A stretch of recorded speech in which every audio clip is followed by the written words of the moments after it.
बहुत लोगों के मन में ये जानने की जिज्ञासा रहती है कि हम बारंबार जिस पश्चिमामनाय तंत्र का उल्लेख करते हैं वो वस्तुतः क्या है। भारतीय सनातन शास्त्र में आमनाय शब्द बड़ा व्यापक है। इस शब्द की व्याप्ति वेद, तंत्र और सिद्धांत तीनों दृष्टि से प्राप्त होती है। सामान्यतया आमनाय शब्द का प्रयोग आप लोग शांकर पीठों के व्यवस्थापन के अंतर्गत सुनते होंगे कि पूर्वामनाय, पश्चिमामनाय, उत्तरामनाय, दक्षिणामनाय, इस प्रकार से आमनाय शब्द का परिचय आप सबों को प्राप्त होता होगा। लेकिन तंत्रों में आमनाय शब्द 50 अर्थों में प्रयुक्त है। कहीं घर को भी आमनाय कहते हैं, कहीं संप्रदाय को भी आमनाय कहते हैं, कहीं ग्रंथ विशेष को भी आमनाय कहते हैं, कहीं किसी विशेष द्रव्य या तत्व की भी आमनाय संज्ञा हो जाती है। आमनाय का सामान्य अर्थ है परंपरा से प्राप्त उपदेश, और इसका व्यापक अर्थ है श्रुति, वेद। वेदों को भी शास्त्र में आमनाय कहा गया है। तो सनातन धर्म में 4 प्रधान आमनाय हैं: पूर्वामनाय, पश्चिमामनाय, दक्षिणामनाय, उत्तरामनाय। शंकराचार्य जी की परंपरा में जहाँ आमनायों की गणना होती है वहाँ पहला आमनाय पश्चिमामनाय को मानते हैं, और पश्चिमामनाय की पीठ द्वारका में है। सामवेद से उसका संबंध है। इसके अतिरिक्त ऊर्ध्वामनाय और अनुत्तरामनाय की भी चर्चा होती है। ऊर्ध्वामनाय और अनुत्तरामनाय के अतिरिक्त अध आमनाय और पातालामनाय, ये सब शब्द भी मिलते हैं। कहीं देशामनाय, रत्नामनाय, इस प्रकार के शब्द भी प्राप्त होते हैं। तो आमनाय शब्द व्यापक है। जहाँ तंत्र शास्त्र के संदर्भ में हम इसका परिचय देखते हैं तो धर्म सम्मत तंत्र, जिसमें वरिष्ठ और सत्व संपन्न देवताओं की पूजा होती है, वहाँ पर पश्चिमामनाय के ही अंतर्गत जब आप सद्योजात भगवान के द्वारा प्रोक्त आगमों का अध्ययन करेंगे तो यह जानेंगे कि सद्योजात मुख विनिर्गत मंत्रों में अत्यंत प्रसिद्ध जो श्री रामानंद संप्रदाय का मूल मंत्र है, राम षडक्षर मंत्र, वो भी पश्चिमामनाय के ही अधिकार में आता है। पुरी के शंकराचार्य जी जिस मंत्र का बड़ा सुंदर उपदेश करते रहते हैं, नामत्रय अच्युत अनंत गोविंद, ये नामत्रय भी पश्चिमामनाय के ही अधिकार में आते हैं। इसके अतिरिक्त जो अन्नपूर्णा भगवती का मंत्र है, भुवनेश्वरी भगवती का मंत्र है, सुदर्शन चक्र का मंत्र है, गरुड़ जी महाराज का मंत्र है, या दत्तात्रेय भगवान का मंत्र है, ये सभी मंत्र पश्चिमामनाय के ही अंतर्गत आते हैं। यहाँ तक कि श्री वैष्णवों के मध्य भगवान विष्णु के जो अष्टाक्षर मंत्र का और द्वादशाक्षर मंत्र का प्रयोग होता है, जिसमें अष्टाक्षर मंत्र की साधना प्रहलाद जी ने और द्वादशाक्षर मंत्र की साधना ध्रुव जी ने बड़े प्रगल्भ भाव से की है, ये सब पश्चिमामनाय तंत्र के ही अधिकार में आते हैं। आप सबों के जीवन में कोई न कोई ऐसा उदाहरण अवश्य होगा कि किसी व्यक्ति को संतान नहीं हो रही है, संतान से जुड़ी हुई समस्याएं उसको हो रही हैं। उस व्यक्ति को कई बार आचार्यगण संतान गोपाल का अनुष्ठान करने का परामर्श देते हैं, या बहुत से लोग अपने घर में बाल गोपाल, लड्डू गोपाल की पूजा भी करते हैं। तो ये बाल गोपाल का मंत्र, संतान गोपाल का मंत्र, ये सब भी पश्चिमामनाय तंत्र के ही अधिकार में आते हैं। तो आमनाय शब्द का एक सामान्य वर्णगत अर्थ हम आपको बताएंगे। कुलार्णव तंत्र में भगवान महादेव ने इसका निरुक्त स्पष्ट किया है। आदित्वात् सर्वमार्गाणाम मनोल्लास प्रवर्धनात् यज्ञादि धर्म हेतुत्वाद आमनाय इति कीर्तितः। आमनाय का अर्थ क्या है? आमनाय कहते किसको हैं? सभी धर्म मार्गों का जो आदि है, मन में जो उल्लास को बढ़ा दे, मनोल्लास को जो प्रवर्धित कर दे, और यज्ञ इत्यादि धर्म का जो हेतु है, तो जो आदि है समस्त धर्म का, तो आदि से आ हो गया, और मन में उल्लास भर दे तो मना हो गया, और यज्ञ इत्यादि धर्म के प्रति जो प्रेरित करे तो यह शब्द आ गया। तो आमनाय, इस प्रकार से इसका वर्ण स्पष्ट किया है भगवान महादेव ने। तो भगवान महादेव ने आगमों में यह भविष्यवाणी कर रखी है कि पश्चिमामनाय तंत्र के मंत्रों का प्रयोग करके लोग पैशाचिक शक्तियों को जगाएंगे और हिंदू धर्म को विलुप्त करने के लिए चक्रवर्ती राजाओं के समान पराक्रम का प्रदर्शन करते हुए सनातन धर्म को छीन करने का उपक्रम करेंगे। और जब पश्चिमामनाय तंत्र के मंत्रों का प्रयोग करके वो आक्रमण करेंगे तो उस समय उनको युद्ध में पराजित करना बड़ा कठिन हो जाएगा। इसमें भगवान महादेव एक भविष्यवाणी करते हैं। पश्चिमाम्नाय मंत्रास्तु प्रोक्तः पारस्य भाषया, फारसी इत्यादि भाषाओं में, फारसी में, अंग्रेजी, लैटिन, ये सब जो भाषाएं हैं, फिरंगी भाषा जिसको कहते हैं, उन सभी भाषाओं में ये सब मंत्र पाए जाएंगे। तो पश्चिमाम्नाय मंत्रास्तु प्रोक्तः पारस्य भाषया अष्टोत्तर शताशीतिर येषां संसाधनात् कलौ पंचखानाः सप्तमौरा नवशाः महाबलाः हिंदू धर्म प्रलोप्तारो जायन्ते चक्रवर्तिनः हीनं च दूषयत्येव हिंदुरित्युच्यते प्रिये पूर्वाम्नाय नवशतं षडशीतिः प्रकृतिताः फिरंग भाषया मंत्रास्तेषां संसाधनात् कलौ अधिपामण्डलानां च संग्रामे स्वपराजिताः इंद्रेजा नवसठ पंचलंड्रजाश्चापि भाविना। यहाँ पर यह बताया भगवान महादेव ने हिंदू कहते किसको हैं। ये सब श्लोक मेरु तंत्र के अधिकार में आते हैं। तो जो अपने अंदर की हीनता का नाश करे उसको हिंदू कहा जाता है, और हिंदू धर्म को विलुप्त करने के लिए ये सब पश्चिमाम्नाय तंत्र के मंत्रों की सिद्धि करके खान, शाह इत्यादि उपाधियों को धारण करने वाले गुरुंड, फिरंगी और ये सब मृक्ष इत्यादि प्रवर्तित हो जाएंगे। तो वृद्ध स्मृति में हिंदू शब्द की परिभाषा दी हुई है। वहाँ कहते हैं हिंसया दूयते यश्च सदाचारेषु तत्परः वेद गो प्रतिमा सेवी स हिंदू मुख शब्द भाग। जो व्यक्ति दूसरे को पीड़ा देने से, हिंसादिक वृत्ति से दूर रहे, सदाचार में तत्पर रहे, सदाचार परायण रहे, क्योंकि आचार प्रभुवो धर्म, यह भी मान्यता है शास्त्र में, और सदाचार से युक्त ऐसा व्यक्ति जो वैदिक मर्यादा में निष्ठा रखे, गो भक्ति, गो सेवा में निष्ठा रखे और प्रतिमा पूजन आदि में शास्त्र सम्मत मर्यादा के अनुसार निष्ठा रखे, उसी को हिंदू कहा जाता है। और हिंदू धर्म को विलुप्त करने के लिए पश्चिमाम्नाय तंत्र के मंत्रों का प्रयोग करके ये सब मृक्ष विस्तृत होंगे, युद्ध में अपराजित रहकर अपने आतंक को प्रसारित करेंगे। ये भगवान महादेव ने स्पष्ट किया है। तो पश्चिमाम्नाय तंत्र का वह भाग जो सत्व संपन्न है, जो दैवी संपदा के अंतर्गत आता है, उसमें तो श्री राम जी के, सीता जी के, अन्नपूर्णा जी के, सुदर्शन भगवान के और दत्तात्रेय भगवान के, संतान गोपाल के, बाल गोपाल के, सबके मंत्र आ जाते हैं। किंतु जो उसका तमोगुण वाला प्रारूप है, जो आसुरी संपदा से संबंधित है, वहाँ पर पिशाचों की पूजा होती है।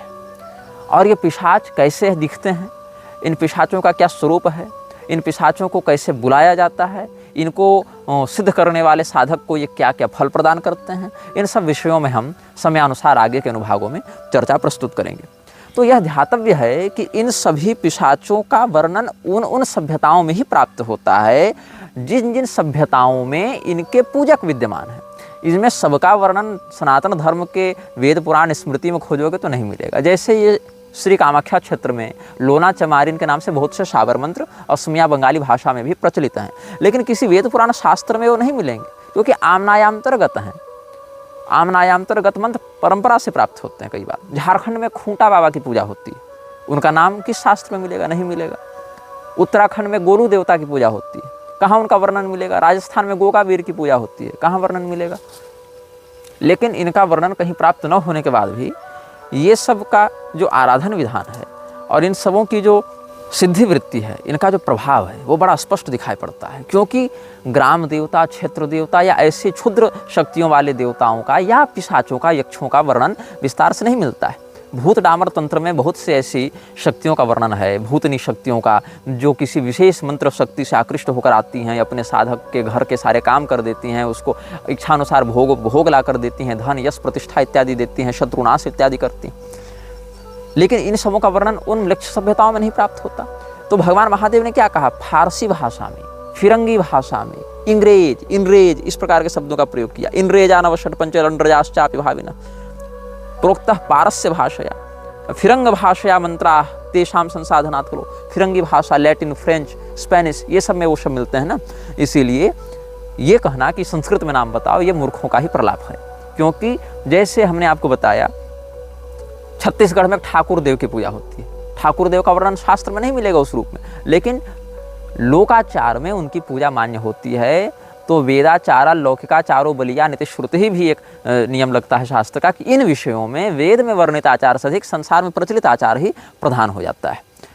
तो राजस्थान के गोगावीर हों, चाहे उत्तराखंड के गोलू देवता हों, चाहे असम की लोना चमारिन हो, चाहे उत्तर प्रदेश का कलवा वीर हो, या आपके मराठी सावर में बहुत सारे वीर की पूजा होती है, या छत्तीसगढ़ के ठाकुर देव हों, या केरल इत्यादि में कुट्टी चट्टन और पंजुरली इत्यादि हैं, या आप अन्य देशों में देखें तो इंडोनेशिया इत्यादि में जब उदयन वर्म देव का शासन था 11वीं-12वीं शताब्दी के आसपास, तो उसके पुत्र प्रभु एयरलंग के समय बदरावुही इत्यादि शक्तियों की पूजा की जाती थी। तो ये सब शक्तियाँ उन क्षेत्रीय शब्दों में, उन क्षेत्रीय भाषाओं में, उन साधकों के द्वारा बुलाई जाती रही हैं, जगाई जाती रही हैं।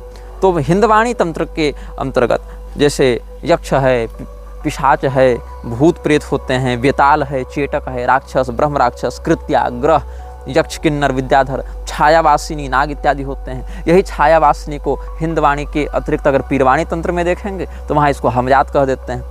ऐसे ही प्रेत, पिशाच इत्यादि को जिन्न, पीर इत्यादि कह देते हैं। विद्याधर इत्यादि की पीर संज्ञा हो जाती है, वहाँ पर भाषा बदल जाती है, लेकिन शक्तियों का जो सामंजस्य है वो वही रहता है।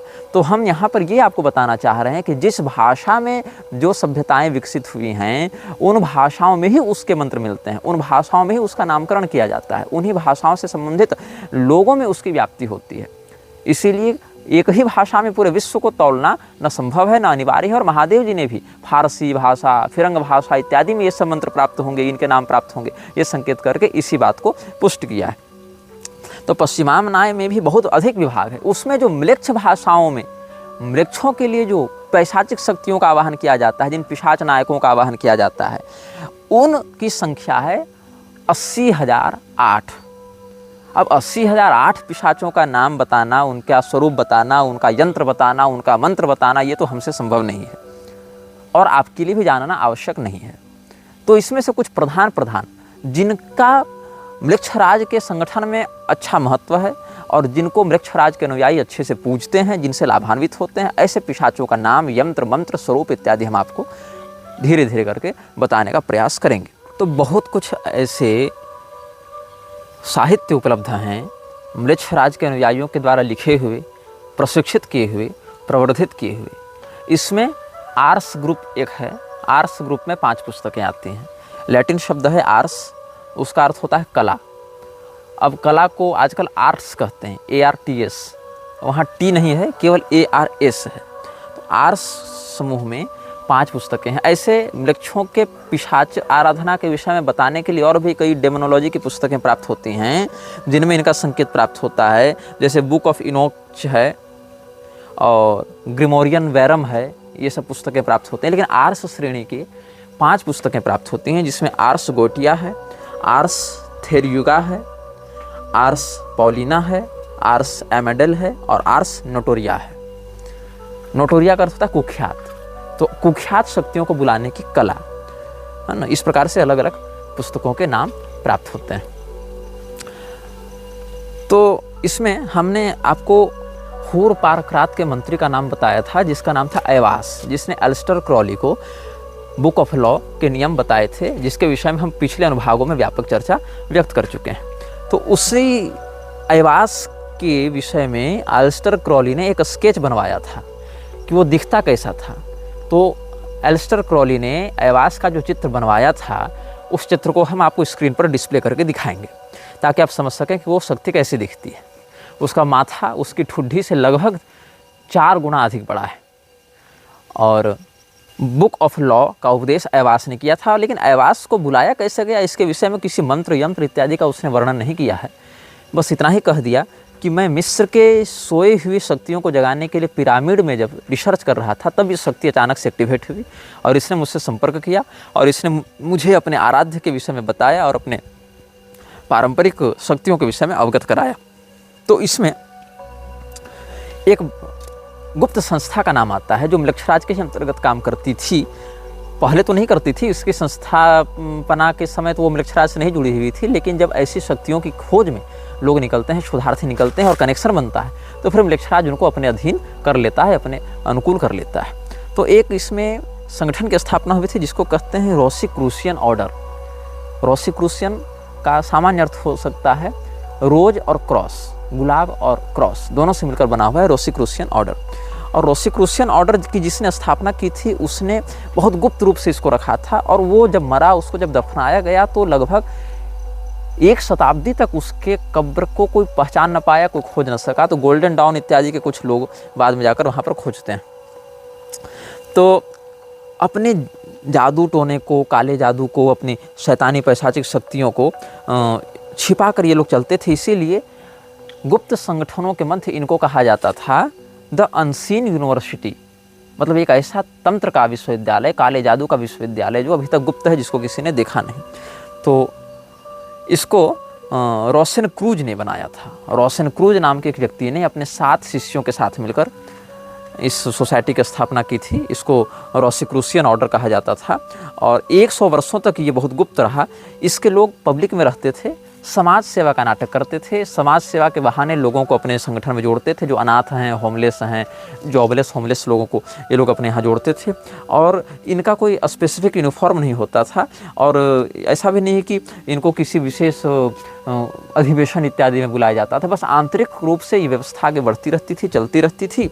और अपने मरने से पहले ये लोग क्या करते थे, एक उत्तराधिकारी चुनते थे और उत्तराधिकारियों का चयन सालाना एक मीटिंग में कर लिया जाता था। जो लोग मरने वाले होते थे वो अपनी मृत्यु से पहले एक उत्तराधिकारी का चयन कर लेते थे।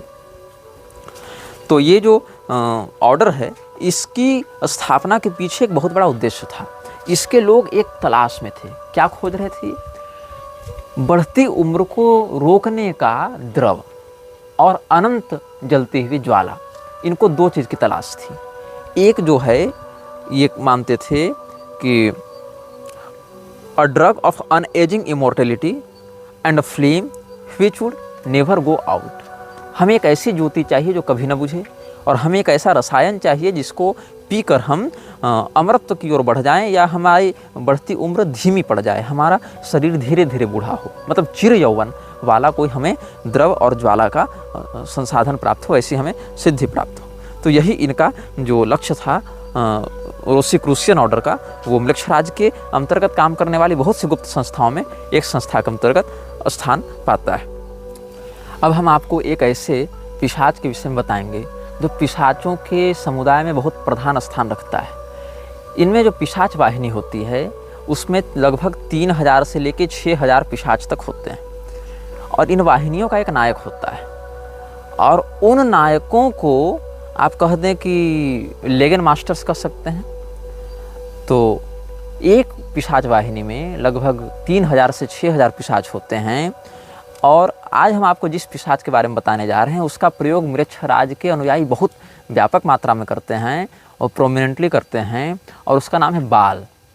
बाल वर्शिप के नाम से भी एक बात प्रसिद्ध है और बाल वर्शिप करने वाले लोग सामान्यतया बच्चे की बलि दिया करते थे, ये बात भी वो लोग जानते हैं, या दिया करते हैं, ये बात भी वो लोग जानते हैं जिस प्रकार के पैशाचिक तंत्रों के शोध में लगे हैं। और धीरे धीरे हम आपको बताएंगे कि इस्लाम में किस प्रकार से तंत्र का आश्रय लेकर वशीकरण किया जाता है, किस प्रकार से मृक्षराज के लोग ईसाइयत और यहूदी मान्यताओं के आधार पर, इस्लामी मान्यताओं के आधार पर इन शैतानी शक्तियों का प्रयोग करके वशीकरण करते हैं, सम्मोहन करते हैं या अति कम उम्र में, बहुत कम उम्र में बहुत अधिक प्रसिद्ध हो जाते हैं। तो आज हम आपको उस पिशाच के बारे में बताएंगे जिसका आश्रय सामान्यतया ऐसे लोग करते हैं जो कला के क्षेत्र से जुड़े हुए हैं।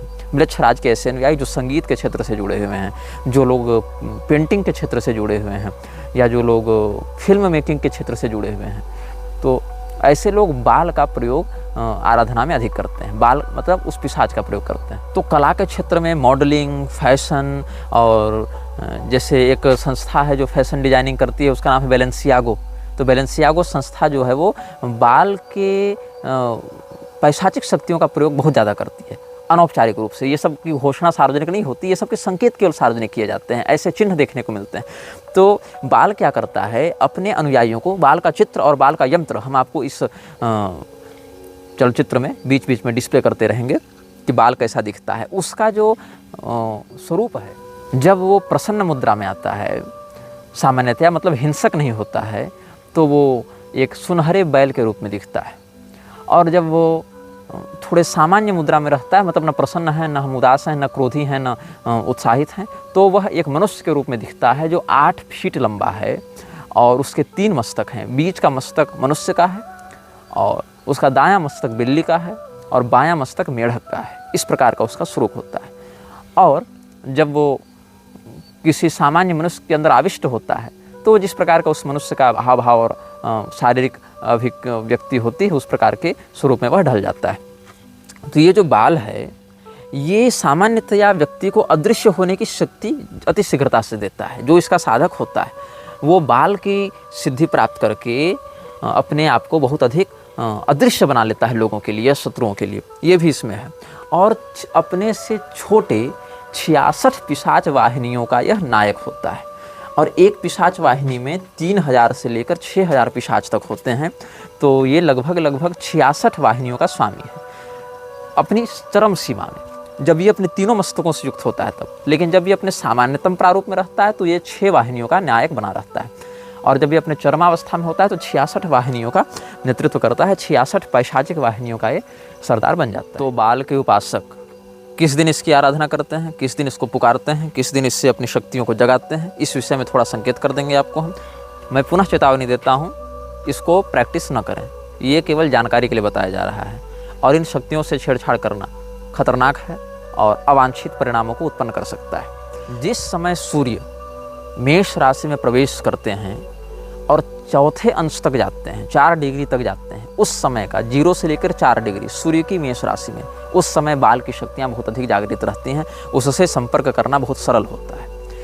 आधुनिक कैलेंडर के अनुसार देखें तो लगभग 17, 18, 19 मार्च के आसपास ये योग हर साल पड़ता है। अगर कोई ऐसा उपासक है बाल का जो उस समय मिस कर गया लेकिन फिर भी उसको पुकारना है, तो जब जब चंद्रमा वृष राशि में रहें और मकर राशि में रहें तब भी उससे संपर्क करना अपेक्षाकृत अधिक सरल होता है।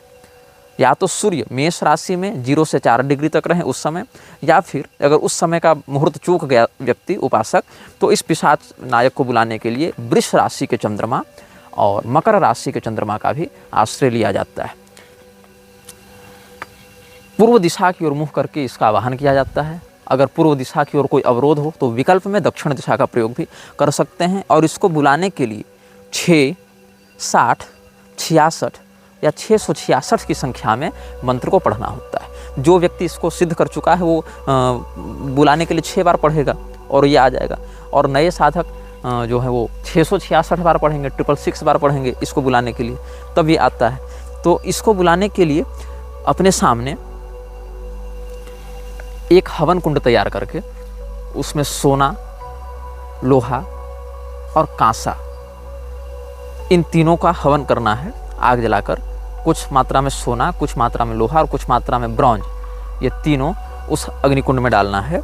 और एक अगरबत्ती जलाई जाती है जिसके गंध से आकर्षित होता है। ये अगरबत्ती बनती किस चीज़ की है? Frank incense. एक पौधा होता है बोसलेविया नाम का, वो सुगंधित पौधा होता है, उससे एक प्रकार का गुग्गुल के समान सुगंधित द्रव निकलता है। तो उसी को जलाकर इसकी सुगंध से उसको आकर्षित किया जाता है। और अपने घर में जहाँ पर भी या बाहर में जहाँ पर भी ये प्रयोग किया जाता है, पीले रंग के, काले रंग के या लाल रंग के वस्त्रों का प्रयोग करके इसको बुलाया जाता है। अब इसको बुलाने के लिए जो बलिदान है, सेक्रीफाइस है, डेमोनिक सेक्रीफाइस कहते हैं, तो 3 चीज़ों की बलि इसको चढ़ती है। चूँकि इसके 3 प्रकार के मस्तक हैं, एक मेढक का, एक मनुष्य का और एक बिल्ली का। तो मेढक, मनुष्य या बिल्ली, इन तीनों में से किसी एक का बलिदान देना है। तो जो लोग हाई ऑर्डर के हैं और जो लोग इसके वरिष्ठ उपासक हैं वो तो मनुष्य की बलि दे देते हैं, नरबलि दे देते हैं, ऐसे पैशाचिक साधक। लेकिन जिन लोगों के लिए नरबलि देना तात्कालिक रूप से संभव नहीं होता, वो बिल्ली का या मेढक का बलिदान करके उसके शव पर इसका आवाहन करके उसकी प्रतिष्ठा करते हैं और इससे अपने अभिष्ट को सिद्ध करते हैं।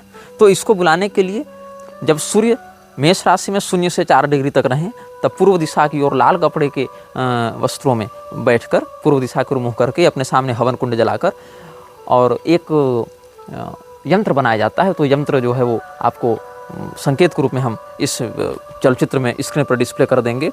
और चूँकि ये 6 की संख्या वाला है तो 6 इसके सबसे कमज़ोर लिगन्स हैं, तो 6 बार मंत्र पढ़ा जाता है। और 66 इसके चरम लिगन्स हैं, चरम पैशाच सैनिक हैं, सेनानायक हैं, पैशाचिक वाहिनियाँ हैं, इसकी टुकड़ियाँ हैं उतनी, तो वो हो गया। और इसकी चरमावस्था में 666 बार इसके मंत्र को पढ़ा जाता है।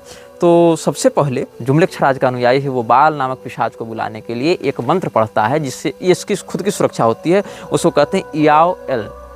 याओ एल इसका उच्चारण 3 बार करता है, अपने शरीर का दिग्बंधन करता है। ये शरीर कीलन हो गया।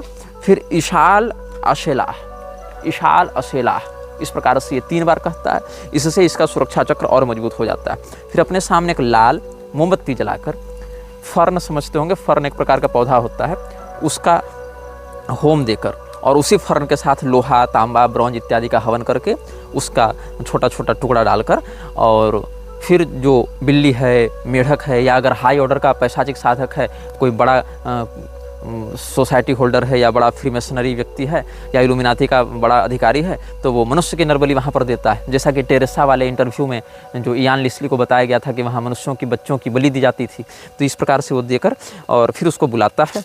और इसको बुलाने के लिए एक मंत्र पढ़ता है। जिस समय इन वस्तुओं की आहुति दी जाती है, उस समय प्रत्येक वस्तु को डालने के समय 3 बार कहा जाता है बाल रेक्स सैपियन टाओ, बाल रेक्स सैपियन टाओ, बाल रेक्स सैपियन टाओ, ऐसे 3 बार पढ़कर हर एक द्रव्य की आहुति दी जाती है।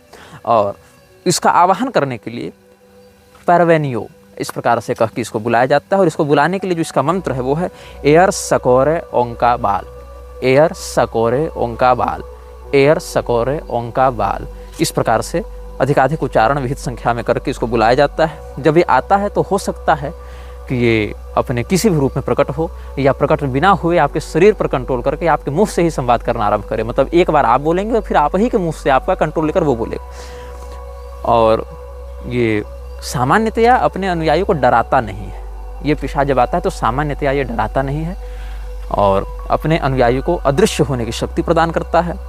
या बहुत अधिक कलात्मक क्षेत्रों में, fashion, modelling, film making, music और पेंटिंग, इस प्रकार के क्षेत्रों में बहुत कम समय में बहुत अधिक सफलता दे देता है। बहुत अधिक दौलत, शोहरत और इंटरनेशनल पहचान ये सब दे देता है। फिर इसको भेजने के लिए याओ शब्द का 3 बार प्रयोग किया जाता है और फिर ये विसर्जित हो जाता है। तो इस प्रकार से हमने आज आपको एक उदाहरण दिया कि कैसे बाल वर्शिप की जाती है। बाल नामक पिशाच का यंत्र क्या है, उसका क्या मंत्र है, उसका क्या विधान है, क्या उसके पश्चिमामनाय तंत्रोक्त बातें हैं, ये सब हमने आपको स्पष्ट किया। ऐसे करके हम आपको 50 अन्य पिशाचों के विषय में आप बताएंगे, क्योंकि लोग बारंबार पूछ रहे थे कि पश्चिमामनाय तंत्र क्या है, इसके विषय में बताइए। मैं बताना नहीं चाह रहा था, लेकिन अब सोच रहा हूँ कि बता दूँ, जितना कम से कम विषय में इस बात को हम खुलकर आपको समझा सकें उतना बता देते हैं। मुख्य मुख्य बातें, बेसिक नॉलेज दे देते हैं और इस अनुभाग को आगे हम पश्चिमामनाय तंत्र के ही अंतर्गत लेकर चलने का प्रयास करेंगे। यह वीडियो जल्द ही हटा दिया जा सकता है। कृपया थर्ड पार्टी ऐप्स का उपयोग करके डाउनलोड करें। आप इस वीडियो को अपने चैनल पर फिर से अपलोड भी कर सकते हैं।